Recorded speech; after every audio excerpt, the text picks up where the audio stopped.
Lorsque le cri douloureux d'une léoparde résonna dans la nuit sud-africaine, personne au centre de conservation de Kruger n'imagina que cela marquerait le début d'une histoire extraordinaire, transcendant toutes les frontières.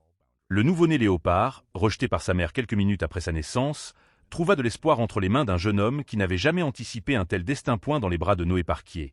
Léon grandit avec un t-shirt rayé bleu, un biberon de lait et un amour inconditionnel. Formant un lien rare entre un humain et l'un des prédateurs les plus redoutables d'Afrique. Noé Parquier n'avait jamais prévu d'élever un léopard tacheté dans son appartement. À 30 ans, biologiste au centre de conservation de la faune de Kruger en Afrique du Sud, il avait consacré sa carrière à préserver la vie sauvage dans son environnement naturel. Mais le destin en décida autrement. Une nuit pluvieuse de juin 2022, l'équipe de patrouille ramena au centre une léoparde enceinte grièvement blessée. L'animal s'était battu férocement pour échapper au piège des braconniers, portant de profondes blessures aux pattes et au corps. Son état était critique, mais l'équipe était déterminée à sauver la mère et son petit point pendant 36 heures. Vétérinaires et personnel travaillèrent sans relâche, administrant des fluides, traitant les infections et surveillant la grossesse. Noé ne quitta pas le centre, dormant sur une chaise près de l'enclos de la léoparde.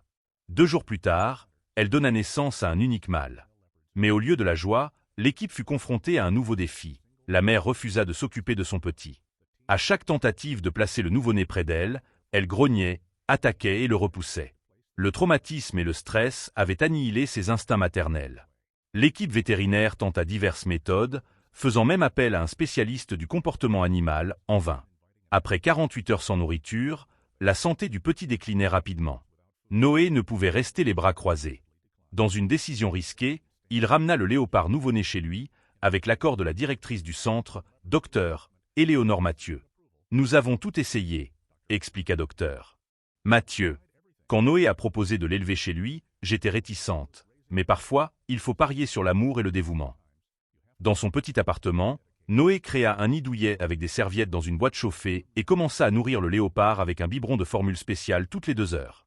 Il le nomma Léon. La première nuit, Noé dormit à peine. Léon avait besoin d'être nourri à 22 heures, minuit, 2 heures, 4 heures et 6 heures. Assis par terre dans la cuisine, il tenait le petit léopard dans ses bras, lui donnant le biberon avec douceur. Lorsque Léon ouvrit les yeux et le regarda pour la première fois, Noé sentit un lien spécial se former. Ce regard était inoubliable, raconta Noé plus tard, comme s'il me disait « Merci de ne pas m'avoir abandonné ». J'ai murmuré une promesse de toujours être là pour lui, quoi qu'il arrive. Les premières semaines furent marquées par l'anxiété et l'épuisement.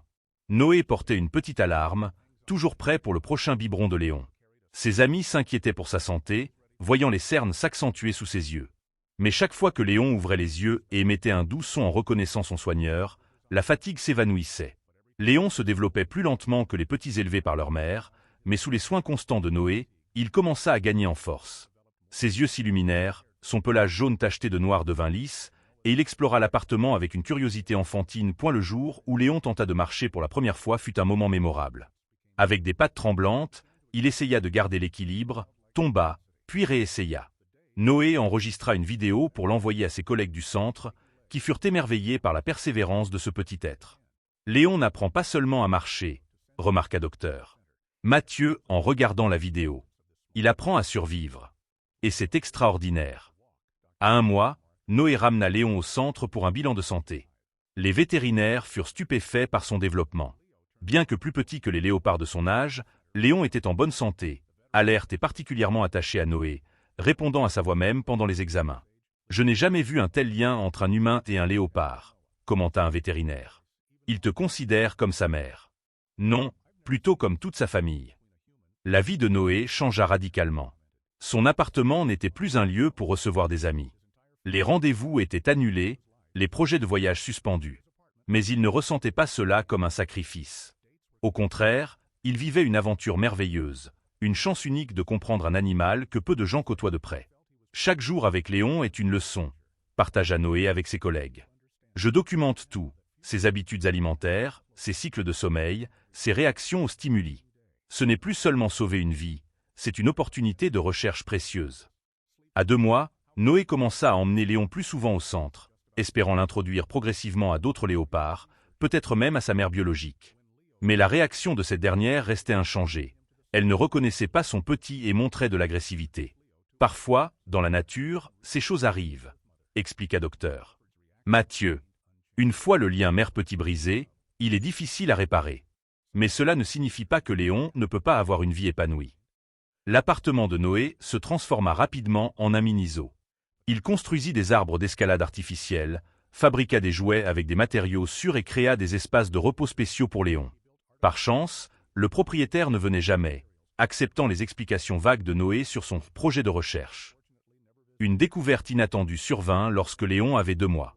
Initialement, Noé l'enveloppait dans des serviettes pour le garder au chaud. Un jour, après avoir lavé toutes les serviettes, il trouva un t-shirt rayé bleu d'enfant, un vieux cadeau de sa nièce. À court d'options, il l'essaya sur Léon, et la réaction du léopard fut surprenante. Non seulement il accepta le t-shirt, mais il semblait l'apprécier. Chaque fois que Noé préparait ce t-shirt, Léon restait immobile, glissant volontiers ses pattes dans les manches. Il se laissait habiller patiemment, émettant un petit son satisfait, puis paradait dans l'appartement comme pour exhiber sa nouvelle tenue point.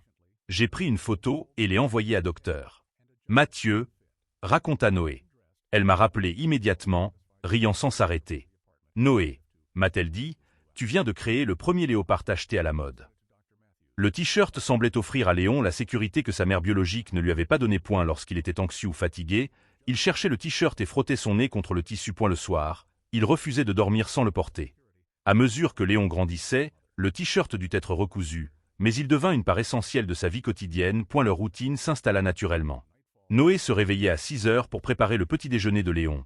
D'abord du lait, puis de la viande hachée spéciale selon les instructions vétérinaires. Léon suivait Noé partout, curieux de tout ce qu'il faisait. Léon est comme une ombre, remarqua son ami Michel lors d'une visite. Il te suit partout. Si tu vas aux toilettes et fermes la porte, il s'assoit dehors et appelle jusqu'à ce que tu sortes. Le t-shirt semblait offrir à Léon la sécurité que sa mère biologique ne lui avait pas donnée. Lorsqu'il était anxieux ou fatigué, il cherchait le t-shirt et frottait son nez contre le tissu. Le soir, il refusait de dormir sans le porter. À mesure que Léon grandissait, le t-shirt dut être recousu, mais il devint une part essentielle de sa vie quotidienne. Leur routine s'installa naturellement. Noé se réveillait à 6 heures pour préparer le petit déjeuner de Léon. D'abord du lait, puis de la viande hachée spéciale selon les instructions vétérinaires. Léon suivait Noé partout, curieux de tout ce qu'il faisait. Léon est comme une ombre, remarqua son ami Michel lors d'une visite. Il te suit partout. Si tu vas aux toilettes et fermes la porte, il s'assoit dehors et appelle jusqu'à ce que tu sortes. Au début, Noé transportait Léon au centre dans un sac spécial. En grandissant, il s'arrangea pour travailler à distance 3 jours par semaine. Les 2 autres jours, Léon restait dans une zone spéciale du centre sous supervision experte. La première fois qu'il dut le laisser, Noé trouva cela aussi difficile que Léon. Le léopard hurlait, tentant de courir après lui. Assis dans sa voiture, Noé mit 20 minutes à se ressaisir avant de pouvoir conduire. Mais c'était une étape essentielle. Tous deux devaient apprendre à vivre indépendamment, ne serait-ce que pour quelques heures point. Le plus dur n'était pas de partir, admit Noé. C'était de revenir et de voir la joie immense dans les yeux de Léon. J'avais l'impression de l'avoir abandonné à nouveau, même pour quelques heures. À 6 mois, les instincts de léopard de Léon commencèrent à se manifester clairement. Il sautait sur des surfaces élevées avec une grâce étonnante, aimait guetter Noé depuis des coins inattendus, se cachant derrière le canapé ou sous le lit pour bondir soudainement. Il émettait des sons typiques des léopards, des grognements doux de contentement aux souffles amicaux. Chaque fois que Noé rentrait, Léon développa sa propre façon de communiquer avec Noé. Des sons distincts pour la faim, l'ennui, l'envie de jouer ou la fatigue. Avec le temps, ils se comprenaient parfaitement sans mots. C'est un langage spécial entre 2 espèces, nota un chercheur en comportement animal en les observant. Noé ne se contente pas de comprendre Léon. Il communique avec lui à sa manière. Ils créent ensemble un système de communication unique. Leur vie était remplie de moments mémorables et parfois amusants. Comme lorsque Léon sauta dans la baignoire pendant que Noé se baignait, surprenant les deux. Léon resta immobile, observant l'eau avec perplexité, puis décida que c'était un nouveau jeu et commença à éclabousser avec ses pattes. Ou lorsqu'il découvrit son reflet dans le miroir, passant des heures à essayer d'attraper le léopard dans la glace. Noé plaça un petit miroir au sol, et Léon s'allongeait devant, touchant parfois le reflet avec curiosité. Ou encore sa première fois sur le balcon, restant figé comme une statue face au vaste monde extérieur. Les voitures en bas, les oiseaux volants, les sons et odeurs étranges, tout était nouveau et effrayant. Léon recula, se pressant contre la jambe de Noé, puis, encouragé, commença à explorer cet espace. C'est à ce moment que j'ai réalisé qu'il me faisait vraiment confiance, relata Noé. Il avait peur, mais il était prêt à explorer si j'étais à ses côtés. C'est une grande responsabilité. À 1 an, Léon pesait près de 30 kilos, n'était plus un petit. Chaque repas consistait en presque 2 kilos de viande crue. Ces jeux demandaient plus de force.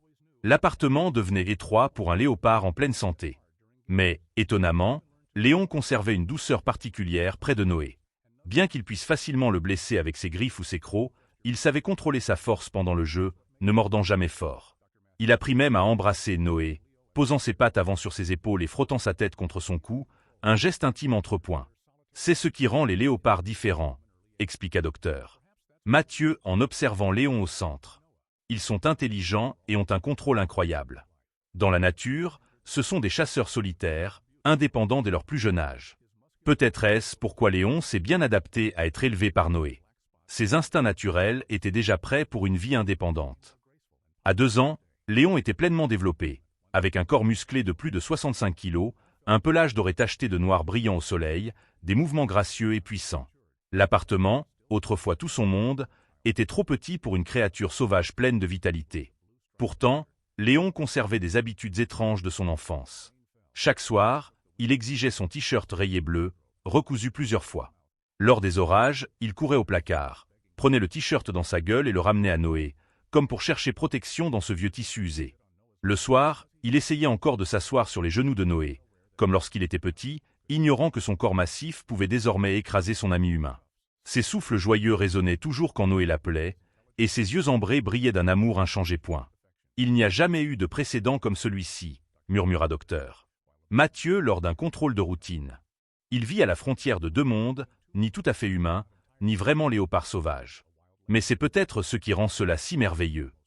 Les premières tentatives de Noé pour présenter Léon à ses congénères au centre furent décourageantes. Léon se recroquevillait, se pressant contre la jambe de Noé, tremblant de tout son corps. Les autres léopards réagissaient négativement, l'évitant ou montrant de l'agressivité. Son odeur est différente, expliqua un expert en comportement animal. Il porte l'odeur des humains, de l'appartement, du savon et des tissus. Pour les autres léopards, Léon est comme une créature étrangère. Au fond, Noé savait qu'il ne pouvait garder Léon dans son petit appartement pour toujours. Un léopard adulte a besoin d'espace pour courir, grimper, exprimer ses instincts naturels. Mais il savait aussi que relâcher Léon dans la nature le condamnerait à une mort certaine, trop habitué à la sécurité et au confort auprès des humains. Le monde de Léon n'était ni totalement sauvage, ni une captivité ordinaire.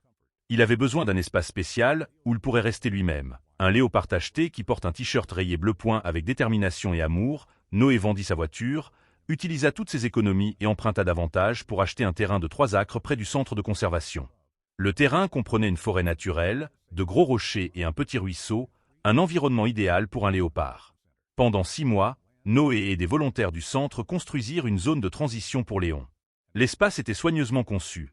Une partie sauvage avec de grands arbres pour grimper, des rochers plats pour se prélasser au soleil, et une partie maison avec un toit, un canapé familier, un panier de jouets et un espace chaud semblable à l'appartement. Les 2 zones étaient connectées naturellement, sans clôture ni barrière, permettant à Léon de passer librement entre le monde des léopards et celui des humains. Le premier jour où Noé amena Léon dans son nouveau foyer fut chargé d'émotions. Le léopard était confus et anxieux, arpentant sans cesse, n'osant pas s'éloigner de Noé. Les odeurs étranges, les nouveaux sons, l'espace vaste, tout l'effrayait. Il courait sans cesse vers la grille, comme s'il voulait retourner dans l'appartement familier. « Peut-être devrions-nous arrêter », suggéra un collègue en voyant Léon blotti sous une chaise, refusant de manger. Peut-être qu'il n'est pas prêt. Mais Noé attendit patiemment. Il passa la journée et la nuit sur place, dormant sur le petit lit dans la zone maison, mettant le t-shirt rayé bleu à Léon chaque soir comme d'habitude. Peu à peu, la curiosité naturelle du léopard s'éveilla. Cela commença par des pas prudents hors de la zone sûre, grimpant sur le rocher le plus bas, reniflant des plantes inconnues. Puis, un jour, alors que Noé lisait sur le canapé, il entendit un bruissement dans les arbres. Levant les yeux, il fut émerveillé de voir Léon au sommet de l'arbre le plus haut, son corps élancé se mouvant gracieusement entre les branches, ses yeux brillants d'une joie nouvelle. Ce fut le moment où j'ai su que cette décision était la bonne, se souvint Noé. Léon découvrait le léopard en lui. 2 semaines passèrent, et Léon s'adaptait à sa nouvelle vie. Il développa des habitudes, marqua son territoire, trouva ses endroits préférés. Un rocher plat pour bronzer le matin, un arbre particulièrement haut pour observer le domaine, et bien sûr, le canapé dans la zone maison chaque soir. Noé commença à s'absenter pour de courtes périodes, donnant à Léon l'occasion de vivre indépendamment.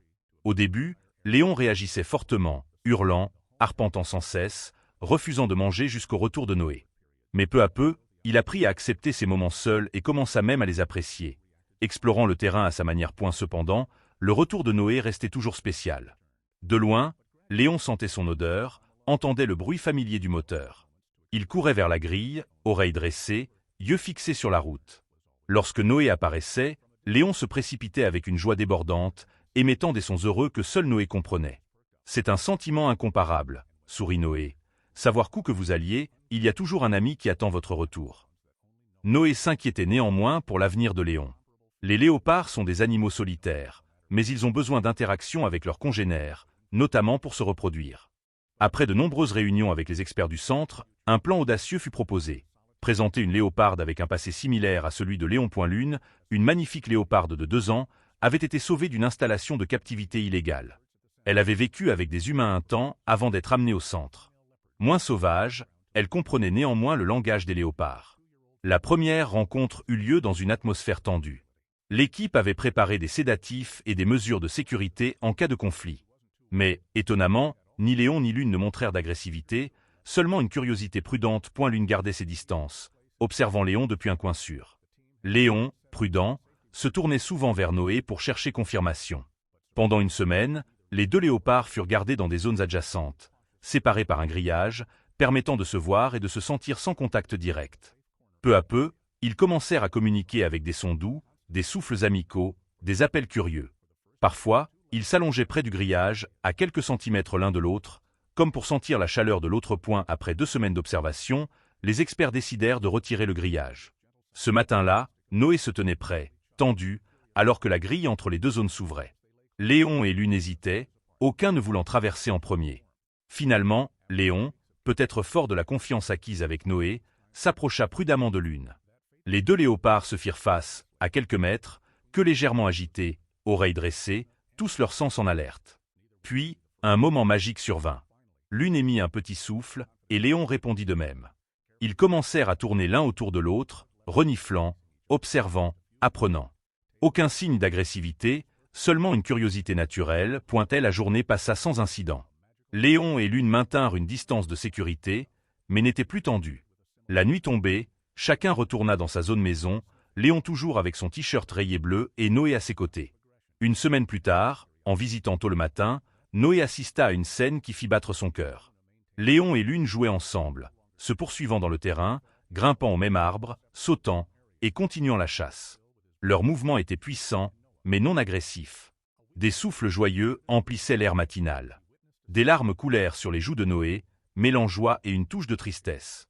Son Léon, le petit léopard qui buvait au biberon, qui ne dormait pas sans son t-shirt rayé bleu, devenait un vrai léopard. Léon enseigna au monde que l'amour n'a pas de frontières, que les créatures rejetées peuvent trouver une famille dans des lieux inattendus, et que parfois, nous n'avons pas à choisir entre 2 mondes. Nous pouvons créer un nouveau monde où les 2 sont les bienvenus.